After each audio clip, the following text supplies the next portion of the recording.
5, 6, 7, 8. A graça... Desculpa, A porque graça fez assim da outra vez. É bastante. Ok, vai. Não sei. Essa não. É, A graça e a paz, movimento de juventude. Porque no início todo mundo dizia assim, agora eu fiz mais tipo, a graça. Olha, você quase começa de novo. A graça e a paz, movimento de juventude. Graça. O que é graça? E depois disso a gente não sabe para onde a gente vai, mas o começo ficou bem bacana. Muito se fala sobre graça nos dias de hoje, muito se prega sobre graça dentro das igrejas, mas principalmente os jovens não entendem o que essa palavra ou a expressão graça realmente significa. E a gente vai tentar clarear isso aqui para vocês. Isso. O uso do termo graça vem desde a antiguidade com o apóstolo Paulo, onde nas suas cartas ele saudava os irmãos com a graça e a paz do Senhor. Então, esse termo já vem desde a antiguidade, onde até hoje nós usamos, né? Nas igrejas, sempre os irmãos saudam os outros com a graça e a paz. Paz amada. Mas qual o conceito de graça? Poxa... Gente, graça, ao mesmo tempo que é muito incrível de se falar sobre, é muito complexo, tanto de se falar quanto de se entender. Porque no mundo, quando a gente ofende alguém, a gente tem que ir até a parte ofendida e pedir perdão. Na graça de Deus, não. Deus, mesmo ofendido pela humanidade, Ele liberou perdão, mesmo nós, pecadores, não sabendo e sabendo o que fizemos para ofendê-lo, se é que podemos dizer assim. Mas em forma sucinta e mais direta, a graça nada mais é do que o próprio Jesus. Porque a graça vive porque Ele vive, trabalha porque Ele trabalha e se importa porque Jesus se importa conosco. E é através dele, não de igreja, de doutrina ou de religião, mas através do próprio Jesus que a gente alcançou essa graça. Isso, e como a gente sempre ouve falar que graça é favor imerecido de Deus, porque realmente nós não merecemos. Quando nós olhamos para dentro de nós vemos que nós somos errados, nós somos pecadores, mas mesmo assim Deus nos ama. E é essa graça que faz toda a diferença na nossa vida. Aqui na Bíblia, em Efésios 2, 8 e 9, diz assim: porquanto pela graça sois salvos por meio da fé, e isso não vem de vós, é dom de Deus, não vem por intermédio das obras, a fim de que ninguém venha se orgulhar por esse motivo. Ou seja, é algo que vem totalmente de Deus. Não importa as suas obras, não importa a sua vida, a graça está sempre sobre nós. A graça de Deus é algo super abundante, é algo realmente muito grande e que faz... me perdi.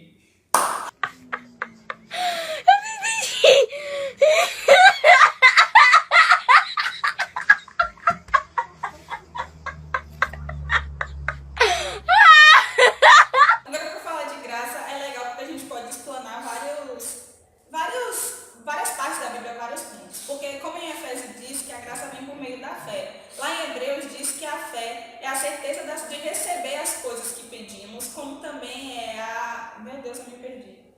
A fé é a certeza das coisas que não vimos. Não, a fé é a certeza de que receberemos as coisas que pedimos e a certeza de que existem coisas que não podemos ver. E como a gente não vê Deus, a gente não vê Jesus, mas a gente acredita e tem essa fé de que Jesus morreu na cruz, um ser divino que se transformou em homem, que não experimentou o pecado, mas viveu entre pecadores e se fez carne como nós, para poder salvar a humanidade. E Jesus realmente é a própria graça, porque ele é a maior demonstração de graça da parte de Deus para as nossas vidas. Ele deixou de ser Deus para se fazer de homem, para morrer por nós. E isso a gente não merecia. E esse é o ponto que Santos falou, a graça é o favor imerecido. Isso, se a gente parar para analisar na Bíblia, desde Gênesis a gente tem vários exemplos, de graça, da graça de Deus, desde a criação do mundo, pela sua bondade, pela bondade de Deus, pela bondade dele de, depois de Noé, ele ter reafirmado a aliança com nós, mas o maior de todos mesmo, o marco da graça de Deus, foi Jesus Cristo, que morreu na cruz por nós, como o Thay falou. E esse foi realmente o divisor de águas assim, em relação à graça. E outra coisa que o pessoal confunde muito é graça e misericórdia. O que é misericórdia, Santos? Misericórdia é a libertação do julgamento. Porque quando nós estamos embaixo de algum jugo, normalmente o jugo do inimigo, porque o jugo do Senhor é leve, né? É fácil de se carregar, né? Mas o jugo do inimigo ele é pesado. E quando nós nos libertamos desse fardo, nós estamos debaixo da misericórdia de Deus. E as misericórdias dele se renovam a cada dia, né? Então, misericórdia é diferente de graça. O pessoal sempre tem essa confusão na mente, mas misericórdia é diferente de graça. A graça é o favor imerecido de Deus, é algo superabundante que não tem a ver muito com as nossas obras, né? Não se importa muito com as nossas obras, porque Deus nos dá, como a palavra já disse, de graça, é algo que não precisamos pagar, o preço já foi pago lá na cruz. É a libertação do julgamento, né? Porque se a gente aceita Jesus como Salvador das nossas vidas, nós recebemos a misericórdia de Deus, somos liberados desse julgamento. Mas quem nos salva é a graça, é o reconhecimento de que Jesus Cristo morreu pelos nossos pecados e que isso nos libertou. Então a misericórdia e a graça de Deus são coisas distintas, mas que andam juntas no processo de entender que Jesus Cristo é o nosso Salvador e que por meio dele nós temos acesso a Deus. E a gente gostaria de abordar também a questão de que muitas pessoas se pegam se perguntando a questão da graça versus o pecado. Se eu caí no pecado mais de uma vez, se eu passei pelo processo de libertação, mas depois eu voltei a repetir os mesmos erros que eu estava cometendo antes, como é que a graça funciona para mim? Então, como a gente sabe, todos nós somos pecadores e, querendo ou não vamos deixar de pecar, porque o único justo, o único que não teve pecado foi Jesus, nós somos pecadores.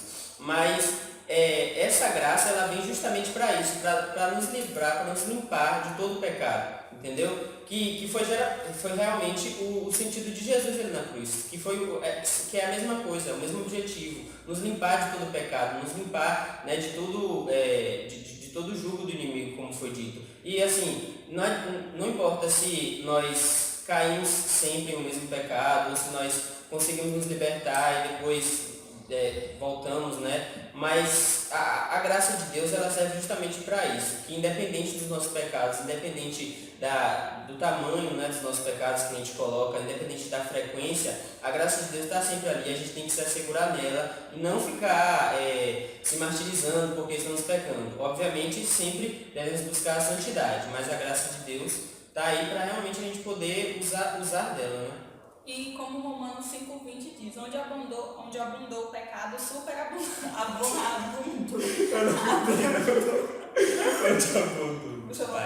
E como diz lá em Romanos 5,20, onde abundou o pecado, superabundou a graça. E a gente vê isso muito na história de Jesus, em um mundo que estava totalmente perdido, um mundo muito incrédulo, cheio de pecado, de práticas pecaminosas. E Jesus veio para fazer a diferença. E a gente vê que ele foi destaque em todas as coisas que ele fez. E isso é a abundância da graça.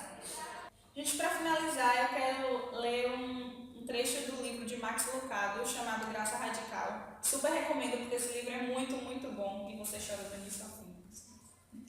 E ele fala assim: a graça é o presente dado por Deus. Uma graça que nos garante primeiro o poder para receber amor e depois o poder para doar esse amor. Uma graça que nos transforma, que nos modela e que nos conduz a uma vida transformada para sempre. Você conhece essa graça? Confia nessa graça? Se não, você pode fazer isso. Tudo o que Deus quer de nós é fé. Ponha sua fé em Deus. Deixe-o fazer seu trabalho. Deixe que a graça ultrapasse suas notas ruins, suas críticas e sua consciência culpada. Veja-se pelo que é de fato, um projeto pessoal de remodelação de Deus. Não um mundo para você mesmo, mas uma obra nas mãos dele. Não mais definido pelas falhas, mas refinado por elas. Confiando menos no que você faz e mais no que Cristo faz. Não sem graça, mas inundado por ela. Convencido, bem lá no âmago de sua alma, de que Deus está apenas começando esse trabalho em sua vida. E cresça na graça de Deus. Mais ação que ideias, mais agora que depois. A graça não aconteceu apenas, ela acontece sempre. A graça acontece aqui. A mesma obra que Deus fez há muito tempo por intermédio de Cristo na cruz é a obra que Deus faz por intermédio de Cristo nesse momento em você. E vive essa graça. Deus abençoe.